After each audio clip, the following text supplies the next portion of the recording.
All right, so now we're going to look at average percentage yield. So finding the average percentage yield is useful to compare various investments with different interest rates and periods.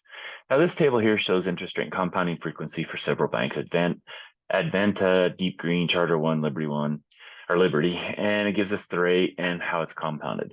So looking at this, if we only looked at the rate, 4.97 looks the best, but then, here we know daily is pretty good, but continuously is better.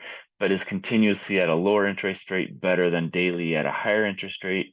Or is the quarterly at an even higher one better?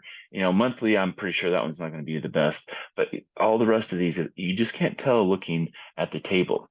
So again, it's not obvious which one's the best return. So we have to figure out a way to do this to find the best. All right, so finding the average percent yield non-continuous compounding. So if a principal P is invested at an annual rate R, compounded M times a year, then we have this here value after 1 year because it'd be M times 1. Now, the simple interest rate that would produce the same amount A in 1 year is called the annual percentage yield. Okay, so now we have yield instead of rate. So there's different things here, so we have to kind of watch that. And to find the annual percentage yield, we proceed as follows. An amount at simple interest after 1 year is equal to the amount at compound interest after 1 year. Okay, so that's kind of the key there. And so principal times 1 plus APY equals principal times 1 plus R over M raised to the power M. Okay, so that's kind of comparing the two things, what they are and how it looks here.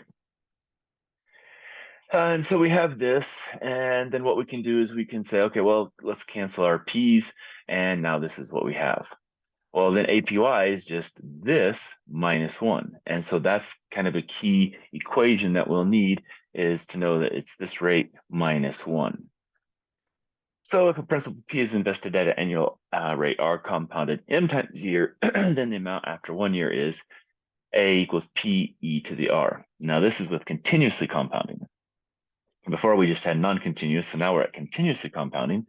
Now, the simple interest rate that will produce the same amount A in 1 year is called the annual percentage yield.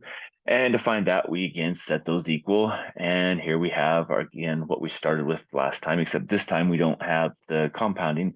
We have the continuously compounding. And so now we're going to do the same kind of a thing. Guess what? We're going to divide out the P, we're going to subtract the 1, and our APY is e to the R minus 1. So a really easy, simple one here, e to the R minus 1, compared to the continuous one. And so if a principal is invested at the annual nominal rate R compounded M times a year, then the annual percentage yield is this, 1 plus R over M to the M minus 1. If it's invested and it's compounded continuously, then we just have e to the R minus 1. The key thing is it's always going to be minus this 1. So you always have to remember that there's a minus 1 when you get to the APY, and that's going to help you tremendously because a lot of people forget about that minus 1 in there. And the annual percentage yield is also referred to as the effective rate or the true interest rate. And you'll see that in a lot of banks, they're starting to put APY instead of APR. Some of them still do APR. Then you'd have to figure out the APY to see which one's the best. So, it's kind of a game of not truly informing the consumer of what they're getting. All right, so determine the APY is expressed as a percentage, correct to 3 decimal places for each of the banks in table 1 and compare these certificates of deposit. Okay, so that's what we have here. And so what we're going to have to do is we're going to actually have to start calculating all of these. Now, this one is a continuous, so that's when we're going to use that e to the R minus 1. The rest of them, we have to use the 1 plus R over M to the power M minus 1. So that's going to be our key here. So let's put them all on here and start writing what we need. So Advanta, and we're looking again for APY.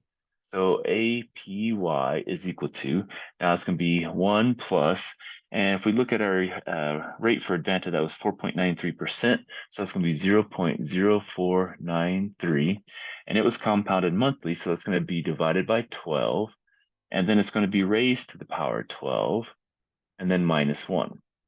And then we have to do that calculation. We'll do that in a little bit. We're just going to write them all out for now.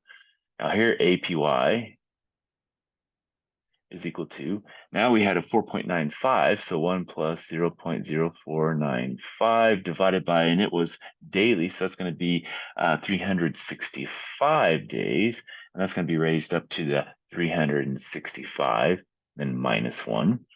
Charter 1 was 4.97, so APY is equal to 1 plus 0.0497, and it was compounded quarterly, so that was 4. That's raised to the power 4, and again, minus 1. And Liberty, it was the one that was continuous, so APY is equal to, and then we just have our E, and it was to the 4.94%, so that would be 0.0494, and then minus 1.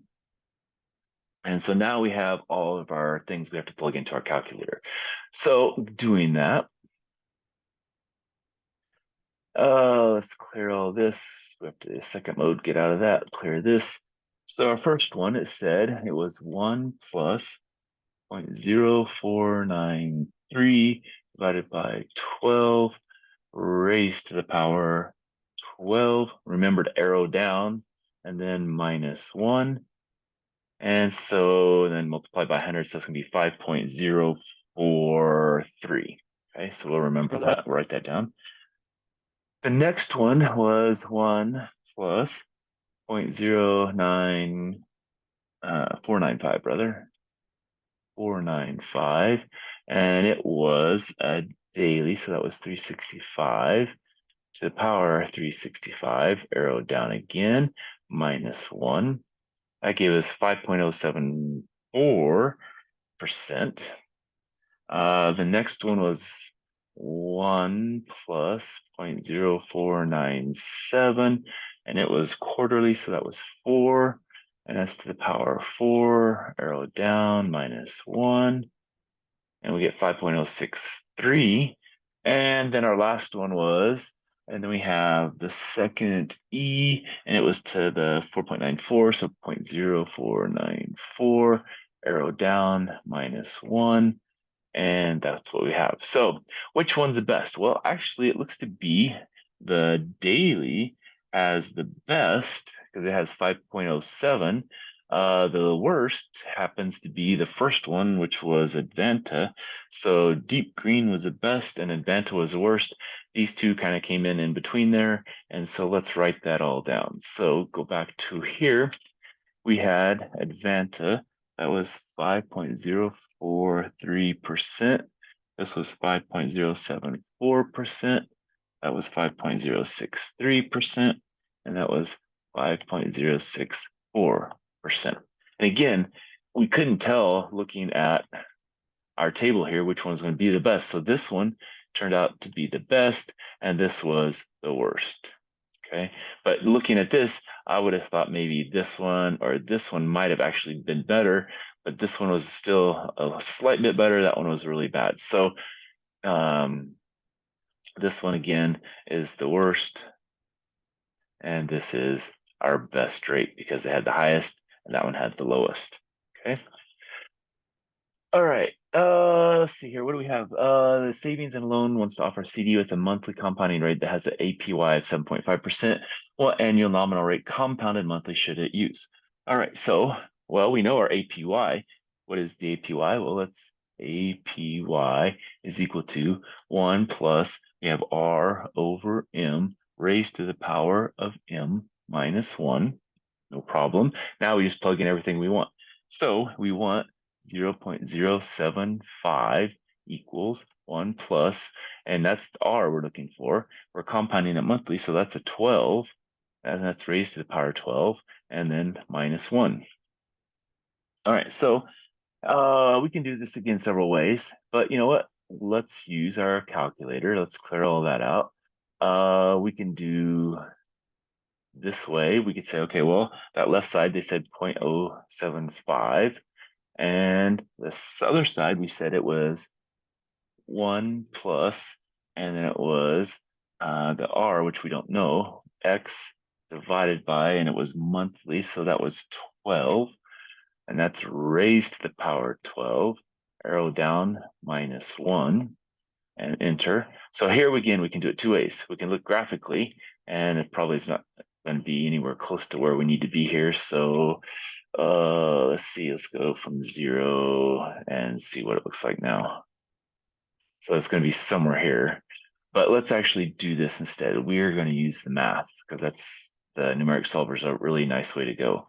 So let's do vars and then 1, 1, enter, clear that, vars 1, 2, enter that, and solve. And it looks like the nominal APR should be 7.254%. So solving this with numeric solver gives, and we had 7.254%. So to get an APY of 7.5%, we need to offer a 7.254% compounded monthly to get that amount we need. And I didn't need the next page, so that's all I have for this section. So hopefully that helps.